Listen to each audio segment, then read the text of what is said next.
வசிஷ்டர், கௌதமர், பரத்வாஜர், ஜமதக்னி, காசியபர், விஸ்வாமித்ரர், அத்ரி மகரிஷி அப்படின்னு சொல்லக்கூடிய இந்த 7 பேரும் யாருன்னா சப்த ரிஷிகள் அப்படின்னு சொல்லக்கூடியவர்.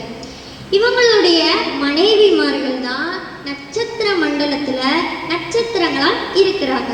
ஆனா இந்த வசிஷ்டருடைய மனைவி அருந்ததியை தவிர மீதி 6 பெண்கள் தான் கார்த்திகை பெண்கள் அப்படின்னு சொல்றாங்க. இந்த 6 பேரும் தான் நம்ம சண்முகரை அழகா பாலூட்டி சீராட்டி வளர்த்து வந்தாங்க.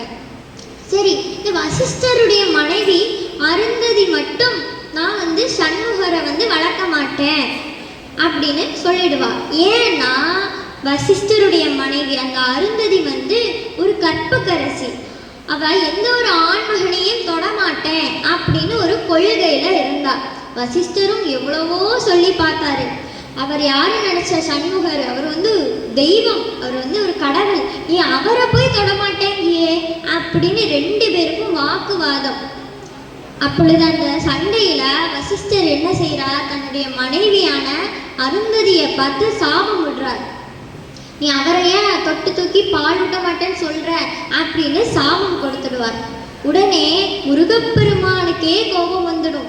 அவர் நேரா வசிஷ்டர் முன்னாடி தோன்றி அவர் என்ன சொல்றார் தெரியுமா, அதாவது அருந்ததி என்ன தொடமாட்டேன்னு சொல்றது அவளுடைய கொள்கை, அது ஒன்றும் தப்பில்லையே, ஆனா நீ எதுக்கு இப்படி அவளை பார்த்து சாபம் கொடுத்த அப்படின்னு முருகப்பெருமானே வசிஷ்டருக்கு சாபம் கொடுத்துடுவார்.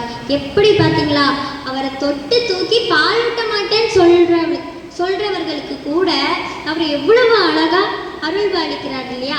அதான் நம்ம கருணை கடலான நம்ம கந்த பெருமான்.